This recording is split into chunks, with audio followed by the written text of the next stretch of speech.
যারা জাস্ট দৌড়ায় তাদের হাঁটু ক্ষয় হয়ে যায়। একটা মানুষ যদি শুধু প্রতিদিন 10 কিলোমিটার দৌড়ায়, 15 কিলোমিটার দৌড়ায় বা 1-1.5 ঘন্টা অনেক লম্বা সময় দৌড়ায়, অবভিয়াসলি তার হাঁটু ক্ষয় হবে, এটাতে কোনো সন্দেহই নাই। সাইন্টিফিক্যালি বলে আপনি যখন রান করেন তখন কিন্তু আপনি আপনার বডির 4 গুণ ওয়েট ক্যারি করেন ডিউরিং পার স্টেপে। সো মাসেলগুলোকে রেডি করতে হবে যাতে ওই যে 4x ভরটা আমার দৌড়ানোর সময় পড়তেছে সেটা যেন আমি হোল্ড করতে পারি।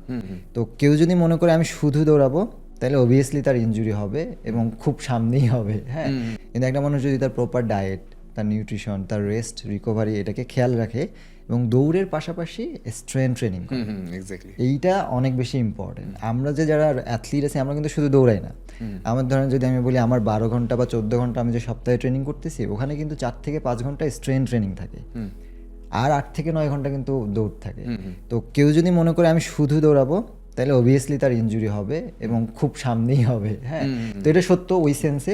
আবার যদি কেউ regular strength training, running, nutrition এবং রেস্ট অ্যান্ড রিকভারি কভার করে তাহলে সে অন্য মানুষের থেকে আরও বেটার স্ট্রেংথ পাবে, তার জয়েন্টের স্ট্রেংথও ভালো হবে, তার বোনের ডেন্সিটিও আরও বেটার হবে এবং সে আরও লম্বা সময় বেটার অ্যাক্টিভিটি করতে পারবে। একজন মানুষ তাও বছরে কয়টা ম্যারাথন খেলা উচিত তার? প্রপার ট্রেনিং করে যদি কেউ বছরে ম্যারাথন করে তার 2 থেকে 3টার বেশি দেওয়া উচিত না। আর ধরেন কারোর প্রপার ট্রেনিং নাই, সে জাস্ট নর্মাল সাধারণ মানুষ শুরু করবে, সে তো শুরুতে ম্যারাথন দেওয়াই উচিত না।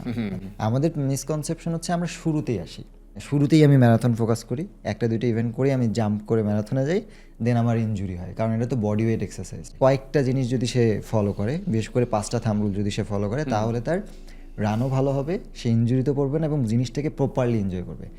বেসিক জিনিস যে সে আসলে হাঁটতে পারে কিনা ঠিক মতো, এইটাই আগে দেখতে হবে। সে যদি টানা 40 থেকে 50 মিনিট বা 60 মিনিট উইদাউট পেইন হাঁটতে পারে তাহলে সে রেডি টু রান।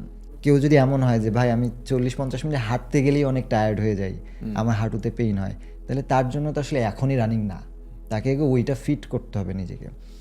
এরপর সে গ্র্যাজুয়ালি রান এবং ওয়াক এই দুইটাকে মিক্স করবে। সে কী করবে, 2 মিনিট হাঁটবে, 30 সেকেন্ড রান করবে, আবার 2 মিনিট হাঁটবে, আবার 30 সেকেন্ড রান করবে। এইভাবে করে একটা সার্টেন পিরিয়ড মনে করেন 30 মিনিট পর্যন্ত করবে। করলে তার বডি কিন্তু আস্তে আস্তে দৌড়ের সাথে অ্যাডজাস্ট হওয়া তৈরি হয়, মাসেল মেমোরি তৈরি হওয়া শুরু হয়। এরপর সার্টেন একটা টাইম পর সে ওই ওয়াক টাইমটাকে কমাই দেবে যে ঠিক আছে এখন আমি অনেক দিন ধরে এই প্র্যাকটিসটা করছি, এখন আমি ওয়াক করব 1 মিনিট, রান করব 1 মিনিট, এবং এভাবে গ্র্যাজুয়ালি দেখা যাবে যে উইদিন নেক্সট 3 to 4 মান্থ পরে সে পুরোটা দৌড়াতে পারতেছে একটা সার্টেন পিরিয়ড 30 থেকে 40 মিনিট। সে যখন 30 থেকে 40 মিনিট দৌড়াতে পারতেছে তখন তার সাথে আরও কিছু কাজ করতে হবে। 1, তার ভিটামিন ডি ঠিক আছে কিনা, কারণ আমি যদি দৌড়াচ্ছি আমার বোনের উপর অনেক বেশি প্রেশার পড়তেছে, তো আমার মিনারেলসগুলো ঠিক আছে কিনা এটা সে চেক করবে। সে স্ট্রেংথ ট্রেনিং করবে, বিশেষ করে তার লোয়ার বডির জন্য মাস্ট, কারণ তার শিন পেইন হতে পারে, তার নিতে পেইন হতে পারে। সো মাসেলগুলোকে রেডি করতে হবে যাতে ওই যে 4x ভরটা আমার দৌড়ানোর সময় পড়তেছে সেটা যেন আমি হোল্ড করতে পারি। তারপর সে নিউট্রিশনের জায়গাগুলোকে একটু ফিক্স করবে যাতে অনেক বেশি খালি পেটে দৌড়াবো না। তারপরে দৌড়ানোর সময় হাইড্রেশন এবং ইলেকট্রোলাইটকে প্রপার ইনটেক করব যাতে আমি ডিহাইড্রেট না হই। এই 4টে করার পর তারপরে সে ডিস্টেন্স রানিং ধরেন 5 কিলো 10 কিলোমিটার দৌড়াবে, বা ধরেন ছোটো একটা দৌড় দিয়ে দেন সে ডিসাইড করবে আচ্ছা ঠিক আছে এখন আমার বডি ওয়েট অনুযায়ী আর কী কী জিনিস আছে এবং আমি গ্র্যাজুয়ালি কীভাবে জিনিসটা বাড়াইতে পারি। এই 4-5টা স্টেপ যদি প্রপারলি কেউ ফলো করে তাহলে তার ইনজুরির চান্স অনেক কমে। আমি অনেককে দেখছি যারা একটু এজ হয়ে গেছে, ধরেন 40+ হয়ে গেছে, সে তখন দৌড়াইতে ভয় পায় যে আমি এখন দৌড়াইলে আমার হাঁটু ক্ষয় হবে, আমার নিতে ইনজুরি হবে, রাইট। তো ইনজুরি কিংবা হাঁটু ক্ষয় ডিপেন্ড করে আসলে আমি কি করতেছি লাইফে, শুধু দৌড় না।